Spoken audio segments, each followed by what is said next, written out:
지난 주간에 제가 여기 어르신들 그 젊은 사람들이 스포츠 경기하는 야구 아시죠? 저는 그 야구를 썩 그렇게 좋아하진 않아요.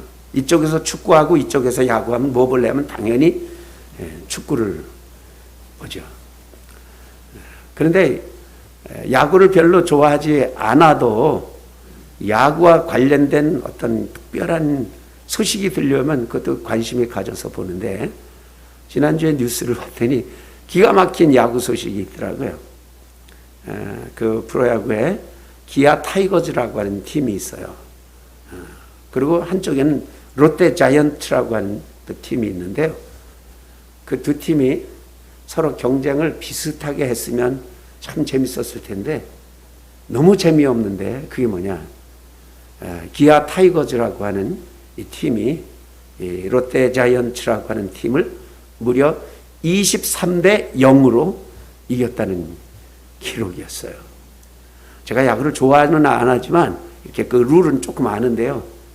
이게 1회부터 9회까지 교대하면서 서로 공격과 수비를 번갈아 가면서 하는데, 야구 선수들이 상대가 던지는 공을 받아쳐서 정해진 그 룰을 밟고 돌아와야 1점인데 그게 쉽지가 않아요. 그래서 사실은 경기가, 야구 경기 한다 하면 0대 0으로 끝나는 것도 상당히 많습니다. 점수 나기가 힘드니까. 그리고 뭐 승패가 나도 1대 1이나 2대 1, 두 팀 합해서 2점이나 1점이나 2점, 3점, 보통 그런 게 참 많고요. 왜냐하면 늘 성적이 비슷하니까. 실제로 해봤자 양 팀이 모두 합한 점수를 해봤자 10점이 넘는 경우가 그렇게 썩 많지는 않습니다. 그런데 그날의 경기는 23대 0이었다는 거예요. 한쪽이 23점을 그냥 내는 동안에 한쪽에서는 단 한 점도 못 내고 무기력하게 물러갔다. 그럼 만약에 상상을 해서 내가 그러면 23점 낸 이긴 팀에 있었다면 굉장히 재밌을까요? 뭐가 재밌어요? 우리가 23점이나 내는 동안에 쟤네들은 단 1점도 못 내고 그냥 지리멸렬하는 그런 경기를 하는데, 사실은 이긴 팀도 별로 재미가 없습니다. 제가 지금 야구 이야기를 하는 것이 아니라 우리의 신앙의 삶을 이야기하고 있어요. 어쩌면 오늘 이 시간 이 가운데는 10대 0으로 지금 지는 상황처럼 마음이 괴로운 분이 있을지도 몰라요. 어쩌면 9대 0, 5대 0, 아니면 10대 9로 몰리는 그 위기 같은 그런 어떤 그 조급한 상황이 있는 분도 있을 수 있습니다. 그러나 오늘 설교의 말씀의 제목은 신앙은 역전극이다. 23대 0으로 일방적으로 이기는 것도 재미없고 지는 건 더 재미없지만 우리의 인생은 그렇지가 않다는 거죠. 여기에는 반전이 있고 역전이 있습니다. 반전과 역전의 드라마를 오늘 우리 김명 권사님께서 나오셔서 읽으신 에스더의 말씀이 그것을 가르쳐주고 있어요. 야구로 치면 끝내 계속해서 지던 팀이 한방 홈런을 날려서 그 거의 져가던 경기를 확실하게 이기는 역전극의 스토리가 바로 오늘 우리 김명 권사님이 읽어주신 이 말씀이라는 거예요. 에스더라는 사람의 이야기입니다. 우리 지난주와 지지난주에 그 에스라의 이야기를 제가 설교 말씀드렸잖아요. 그리고 에스라의 그 결단의 이야기를 비롯해서 그 뒤에 이어지는 5분 묵상에는 그 느헤미야라는 사람이 지도력을 일으켜서 그 성벽, 예루살렘 성벽을 재건하는 그 과정을 말씀을 드렸습니다.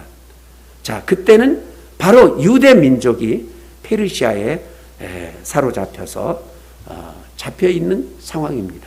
그래서 1차 귀환, 2차 귀환, 3차 귀환, 한쪽에서는 1차, 2차, 3차 이렇게 유대 백성들이 고향으로 돌아가고 있던 그 어느 시점에서 역시 유대인 아가시 한 사람이 그 나라의 페르시아의 왕비가 되어요. 왕비가 되어서 한 5년 동안 행복하게 왕과 함께 거기서 살아가고 있었는데, 여기까지만 보면 굉장히 위기가 없이 그냥 승승장구하는 이야기죠. 그러나 승승장구하는 이야기는 거기서 잠시 멈추고 에스더가 왕비가 된 지 5년 만에 어마어마한 위기를 당합니다. 그 위기가 바로 죽음의 위기입니다. 에스더를 비롯해서 에스더의 백성, 즉 에스더의 같은 민족인 유대인들을 완전히 다 죽여버리겠다라고 앙심을 품은 그 페르시아의 하만이라고 하는 고관 때문이었습니다. 하만이라는 고관은 바로 그 에스더가 속한 유다 민족, 즉 에스더의 사촌 오빠 모르드게라는 사람이 있었는데, 이 사람은 그 궁궐 수비대, 그 궁궐을 수비하면서 이 출입하는 사람들에게 인사도 하고 또 뭐 정리도 하고 또 나쁜 사람 오면 퇴치도 하고 뭐 그런 역할을 하는 사람이었어요. 자, 그런데 그 페르시아의 그 하만이라고 하는 고관이 너무 오만방자한 거예요. 교만하고 안하무인이고, 정말 저런 사람은 도저히 내가 아무리 유대인이고 저 사람이 페르시아인이지만 내가 저 사람한테는 인사를 한다는 게 이건 있을 수가 없다. 내가 왜 저 사람한테 발을 굽히냐 손을 굽히냐 해서 다른 사람에게는 다 겸손하게 인사를 하고 허리를 굽혔지만 그 오만방자에 빠진 그 하만에게는 절대로 고개를 숙이지 않습니다. 그거를 유심히 봤던 이 하만이 안 되겠다. 저놈이 유다 민족이라며 그 자기의 측근들과 합세를 해서 제비를 뽑습니다. 어떤 날 죽일까? 날짜를 제비 뽑아서 요날 우리 반드시 저 유대 민족을 전멸시키는 날로 삼자. 어마어마하고 무시무시한 계획이 공포되었습니다. 물론 이 하만은 임금의 총애를 받는, 그 당시 아하수에로라고 하는 임금의 총애를 받고 있는 상황이기 때문에 그 어떤 그 부탁도 왕에게 허락을 받을 수 있는 위치에 있었습니다. 그래서 왕의 어인을 받아서 그 유대 민족을 어느 날 몇 시에 처형을 한다는 것이 전부 다 공개가 됐어요. 무척 어수선한 이 상황을 모르는 한 사람, 다름 아닌 같은 유대인 왕비인, 최고 권력의 소유자인 왕비 에스더만 이 사실을 몰라요. 그 사실을 가르쳐 주는 사람은 다름 아닌 사촌 오빠인 모르드게라는 사람이었습니다. 모르드게가 에스더에게 말합니다. 이거 큰일 났다. 그런데 이거 큰일 났다고 말을 해봐야 에스더는 또 에스더 나름의 자기 사정이 있어요.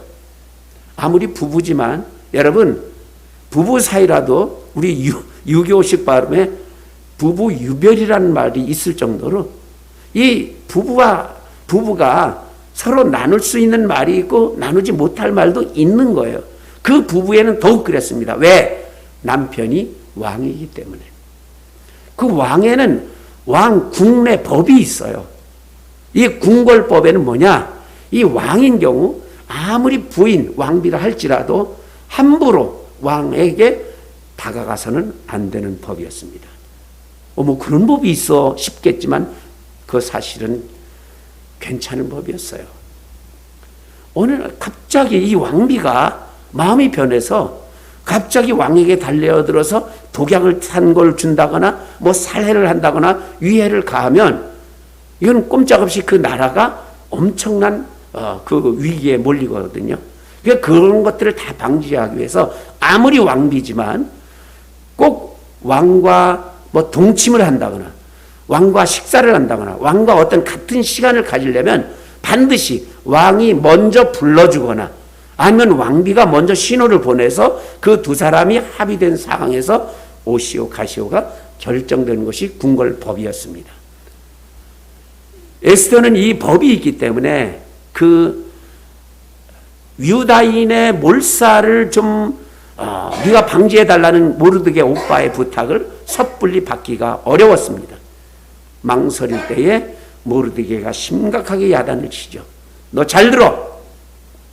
네가 그런 궁궐법 때문에 망설이고 이 위기를 그냥 우물쭈물 한다면 너 잘 들어. 하나님은 어쨌든 너하고 상관없이 우리 유대인을 구원하실 거야. 그러나 너하고는 상관없다. 너 잘 들어. 네가 왕비가 된 것이, 이 나라에서 왕비가 된 것이 이때를 위함이 아닌지 너 잘 생각해. 이 이야기를 들은 이 왕부의 에스더가 생각을 깊이 하죠. 알았어요, 오빠. 저 정말로 이 궁궐법을 어기고서라도 왕에게 나갈게요. 죽일 테면 죽이라죠. 그러나 그 전에 제가 섣불리 가지 않고 제가 3일 동안 저를 수종하는 모든 그 궁궐의 사람들과 그리고 모든 주변의 사람들 다 금식하며 저도 기도하겠습니다. 3일 동안 엄청난 기도를 금식하면서 한 후에 왕 앞에 규례를 어기고서라도 나가겠습니다. 죽일 테면 죽이라지요. 제가 죽으면 죽겠습니다.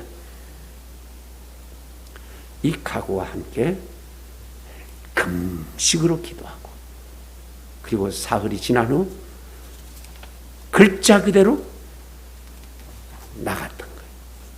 왕이 부르지도 않는 그 왕이 딱 보여지는 그곳에 어여삐 옷을 챙겨 입고 왕에게 나갔고 먼 발치에서 에스더가 다가오는 그 모습을 보고 왕이 그만 마음이 굉장히 좋아졌습니다.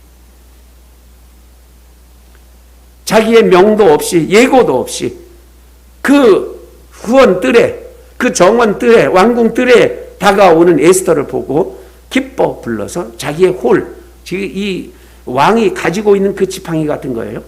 내밀고 오라고 신호를 보내고 에스더는 다가가서 사연을 말하죠. 제가 이렇게 대왕님께 한 가지 청하는 게 있는데 뭔지 아세요? 제가 지금 왕을 위해서 잔치를 베풀었으니까 잔치 자리에 와달라는 거예요. 혼자 오시지 마시고 저 하만 대장님과 꼭 같이 와주세요. 그리고 그에게 아주 기분 좋은 잔치를 베풀어 주었습니다. 아, 왕비 도대체 뭐 때문에 나에게 이렇게 큰 잔치를 베풀어 주는 거요? 알겠어요. 그 이유는 다음 또 잔치가 있으니까 내일 잔치에 한 번 더 제가 베풀 테니까 또 꼭 이 하만 대장님하고 같이 오세요. 그리고 그 다음날 아주 좋은 잔치를 벌이는 그 상황에서 드디어 에스더는 고백합니다. 대왕님, 제가 대왕님 앞에 이렇게 기쁜 잔치를 어제도 베풀고 오늘도 베푼 이유가 있습니다.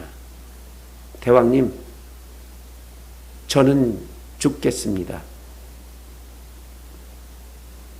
그리고 제 속한 유대 민족이 이 페르시아 여기서 완벽하게 몰살당할 위기에 있습니다. 왕이 깜짝 놀라죠. 이게 무슨 얘기야? 아니, 누가 사랑스러운 왕비, 당신을 누가 해친다고 하고 당신의 민족을 누가 죽인다고 했어? 대왕님의 인장 반지, 대왕님의 그 명을 받들어서 저 하만이라는 이 자가 이 모든 일을 꾸몄습니다. 완벽한 역전극이 거기서 일어나죠. 부들부들 이 왕이 그 분노를 참지 못하고, 아니 이 자가 이런 엄청난 일을 벌였단 말이요. 부들부들 떨면서 밖에 뛰쳐나가서 분을 삭히고 돌아오는 동안 하만이 그 거치 있는 그 에스더를 붙들고 제발 살려달라고 애원을 하는 도중에 다시 나갔던 왕이 돌아오니까 이 에스더의 걸상, 에스더의 의자를 붙들고 이러고 하니까 이놈이 왕비를 강간이라도 하려는가? 저는 붙잡아. 그 즉석에서 하만을 체포해서 이 어디론가 데려가려고 하는데 그 옆에 있던 신하 하나가 이렇게 말을 해요. 대왕님, 사실은 저 하만이 저 에스더의 사촌 오빠 모르드게를 목매에 다르려고 자기네 집에다가 큰 사형틀을 만들어 놨습니다. 지금 당장 하만의 집에 저 모르드게를 죽이려고 했던 저 형틀에 얘를 거기다가 매답시다. 그거 잘 됐다. 그래서 이 아하수에로라고 하는 이 왕이 바로 하만이 모르드게를 죽이려고 했던 그 형틀에 저놈 거기다 매달아라. 대역전극이 벌어지고 유다인은 거기서 죽음에서 모면하게 된 이야기가 바로 오늘 에스더 7장의 이야기입니다. 여러분, 과연 우리가 신앙생활 한다는 게 뭘까요? 우리는 예수를 믿고 있습니다. 좀 전에 포도당이 나와서 찬양하고 성령이 계시네, 할렐루야 성령이 계시네, 구주의 십자가 보혈로 이 모든 그 찬송하고 기뻐하고 즐거워하는 이유가 뭘까요? 우리가 왜 이렇게 좋아해야 되죠? 우리의 신앙을 산다는 것은 다름 아닌 절대자이신 하나님, 그 하나님을 의지하며 사는 것이기 때문에 그렇습니다. 우리가 이 신앙생활을 한다는 것은 그 특별한 하나님의 능력을 기대하면서 그 위기의 상황을 역전시키는 하나님을 의지하며 바라보며 사는 것이라 할 수 있는 거예요. 여러분, 우리 예수님의 이야기, 이 땅에 내려오셔서 십자가에 죽으시고 부활하기까지 모든 하신 행위가, 예수님의 행위는 역전극이에요. 늘 반전을 일으키는 예수님이셨어요. 예수님의 그 첫 번째 기적의 내용이 뭐죠? 결혼식에 초대받아 갔어요. 가서 그냥 주거니 받거니 즐겁고 하하호 놀 때에 포도주가 떨어지는 거예요. 여기는 역전이 반드시 필요합니다. 그 역전을 일으킬 사람이 없어요. 예수님이 말씀하시잖아요. 저쪽에 빈 항아리에 뭐가 있어? 없습니다. 가서 맹물을 부어. 붓겠습니다. 부었니? 다 찼니? 예, 찼어요. 갖다 주어. 대역전극이 벌어집니다. 처음에 거기에 담겨있던 포도주보다 훨씬 더 맛있는 포도주가 제공이 됩니다. 역전극이에요. 들판에서 예수님께서 설교 말씀을 하실 때 사람마다 이제 해가 뉘엿뉘엿저물어서 배가 고프고 돈도 없고 먹을 것도 없습니다. 있는 거 해봤자 여기 보리떡 몇 개 하고 생선 2조각이에요. 너 그거 가져와. 기도하자. 그 이제 나눠줘. 예수님의 손끝에서 계속 떡덩어리가 떨어집니다. 이게 뭐예요? 역전극이에요. 다 배고프다고 고르륵 소리를 내는 그 들판에서 일어나는 역전극. 자, 이런 도구 없이 예수님이 맨몸으로 일으키신 역전극이 또 있어요. 뭡니까? 십자가 사건이에요. 남들은 저 하나님의 아들 어쩌고 저쩌고 떠들던 사람, 저 예수라는 저 이단자, 저 헛소리하고 다니던 사람, 남은 다 죽은 사람 살렸느니 고쳤느니 어쩌고 했지만 꼼짝없이 오늘 밤 잡혀서 묶여서 재판정에 간다. 재판정에 가서도 꼼짝없이 그냥 그렇게 당하더니 결국은 십자가를 지가 지고 가더니 철저하게 못 박히고 묶이고 그러더니 철저하게 죽어서 무덤에까지 가는구나. 이게 끝나는 줄 알았어요. 여러분, 여기가 끝이었습니까? 여기서 역전극이 벌어지잖아요. 불과 이틀 밤을 지난 바로 다음날 새벽에 3일 만에 우리가 예배를 시작하자마자 늘 드리는 신앙 고백이 있어요. 예수님이 빌라도에게 고난을 받아 십자가에 죽으시고 사흘 만에 살아나신 것을 우리가 믿습니다. 우리는 예수님이 일으키신 역전극을 믿습니다. 하나님이 일으키시는 반전을 우리가 믿습니다. 우리가 그 믿음을 가지고 지금 살아가고 있습니다. 예수님이 부자와 나사로 이야기를 해주셨습니다. 어느 날 부자가 살았고 맨날 호의호식하고 잘 살고 있었는데 가난한 그 나사로가 거지처럼 거기 가서 밥 얻어먹고 살았다. 근데 죽었다. 근데 죽고 나서 보니까 이게 역전이 된 거예요. 부자가 지금 지옥에 가 있고요. 밥 얻어먹고 이 헌데를 개가 핥던 그 나사로가 지금 천국에 와 있습니다. 예수님이 이 이야기를 왜 해주시는 거예요? 희망을 가져라. 신앙은 역전이라는 거예요. 부자로 살았는데, 못되게 살았는데, 거지가 저기서 먹든 말든 죽든 말든 그냥 그렇게 살다가 잘 먹고 잘 자다가 죽었는데 얘가 천국 가서도 계속 그렇게 산다면 이게 신앙이에요? 이런 신앙을 왜 가집니까? 그렇지 않아도 거지로 태어나서 거지로 살다가 얻어먹고 살다가 병들고 구박받고 살다가 죽었다. 죽었는데 죽어서 보니까 또 지옥이다. 예수님이 하신 말씀은 그게 아니라는 거예요. 이 세상에서 거지 같은 삶을 살았어도 하나님께서 그 백성을 사랑하실 때 그에게는 반드시 역전이 있다는 거예요. 아무리 세상에서 호의호식하고 잘 먹고 잘 살았어도 하나님 섬김없이 하나님과 관계없이 산 사람은 반드시 가는 곳이 따로 있다는 얘기죠. 여러분, 우리에게도 많은 위기 상황이 있습니다. 그러나 그 위기는 위기로 끝나지 않습니다. 반드시 반전이 있는 거예요. 지금 우리가 그냥 지금 내 삶에 있는 그 고통을 그냥 고통스럽기만 한 것 같고 이 세상이 더 지루하기만 하고 위기 속에서 그 절망을 느끼는 그 이유가 왜 그렇죠? 왜 교회를 다녀도 왜 이 모양이지? 왜 인생이 풀리지를 않아? 어저께나 이저께나 왜 똑같아? 왜 교회 안 다니는 사람보다 왜 더 이 모양이지? 이유가 있어요. 역전의 하나님, 하나님의 타이밍을 이해하지 못하기 때문에 그렇습니다. 하나님의 드라마에는, 하나님의 쓰시는 이 세상 우리들의 드라마에는 타이밍이라는 게 있는 거예요. 그거를 깨닫고 그 하나님의 타이밍을 기다릴 수 있어야 됩니다. 여러분, 우리에게 어떤 위기가 있습니까? 여러분 혹시 육신적으로 아픕니까? 여러분 빚쟁이에 시달리고 있습니까? 여러분 자식 때문에 가슴 아파하고 있습니까? 저는 이 설교를 준비하는 내내 우리 자식에 대한 생각으로 가득 차 있었습니다.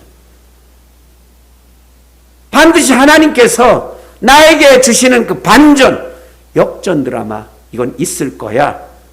저는 이 확신을 가지고 오늘 설교 준비를 했습니다. 여러분께 묻습니다. 여러분, 이 모든 우리들에게 있는 이 역사가 과연 우연일까요?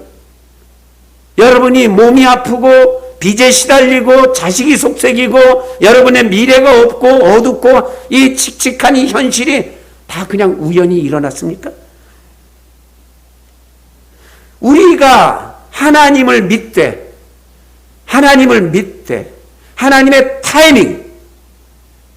하나님의 타이밍에 대한 의미를 알아야 돼요. 왜 멀쩡한 페르시아의 왕비가 폐위가 돼요?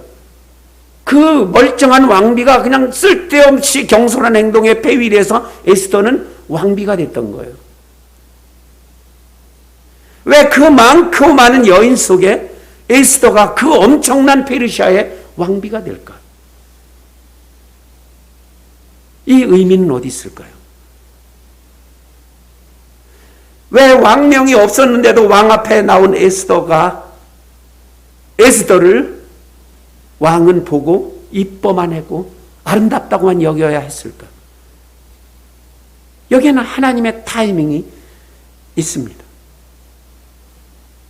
왜 그 밤에 왕은 에스더가 사랑스럽고 결국 에스더의 잔치, 에스더가 베푼 잔치에 기쁨으로 한 번, 두 번 계속 나가서 에스더의 말에 귀를 기울이고 저놈입니다, 저 하나만 때문에 우리는 죽겠습니다, 그 말을 듣고 그 모든 역사가 반전이 될 수 있었을 거예요. 이 모든 일들에 신앙적인 의미를 부여한다면 우리는 하나님의 역사를 온전히 이해할 수가 있습니다. 이 아프고 괴로운 일이 왜 하필 다른 사람이 아닌 나에게 일어났을까? 과연 역전의 가능성은 없을까? 그러나 이 모든 의문 속에 하나님의 던지시는 타이밍, 반전 드라마를 쓰시는 하나님의 역사를 우리가 온전히 믿을 때 우리에게 용기가 치솟아 이 악한 세상도 담대히 이겨나가리라 믿습니다. 그리고 간절히 에스더와 같이 죽으면 죽으리라는 각오로 기도하며 자신이 할 일에 최선을 다해야 됩니다. 끝까지 우리를 위해 일하시는 하나님께 우리를 온전히 내가 맡기고 의지하며 역전극을 체험하는 신앙으로 우리는 살아갈 수가 있습니다. 오늘 말씀의 결론을 드립니다. 신앙은 역전극이다. 여러분 이 말씀을 믿습니까? 살아계신 하나님을 더 신뢰하고 더 기도하며 더 하나님의 타이밍을 기다리며 절망 속에서도 하나님의 그라운드에서 인생의 역전 드라마를 써가며 매일매일 살아갈 수 있기를 축복합니다. 기도하겠습니다. 하나님 감사합니다. 에스더의 사건을 통해서 과연 하나님의 타이밍의 의미, 내 삶의 고난, 위기의 의미를 다시 생각하게 하여 주옵소서. 죽으면 죽으리이다 기도하는 마음, 내가 왜 이때 여기에 있는지, 이 고난이 왜 왔는지, 그리고 이것은 언제 또 뒤집어지고 승리의 노래가 내 입에서 나올지 기다리며 날마다 하나님 안에서 하나님의 능력을 신뢰하며 믿으며 기다리며 우리의 최선을 다하고 결국 역전의 그라운드에 우리 자신들이 있는 것을 바라보는 우리 모두 되게 하여 주시옵소서. 예수님 이름으로 기도드리옵나이다.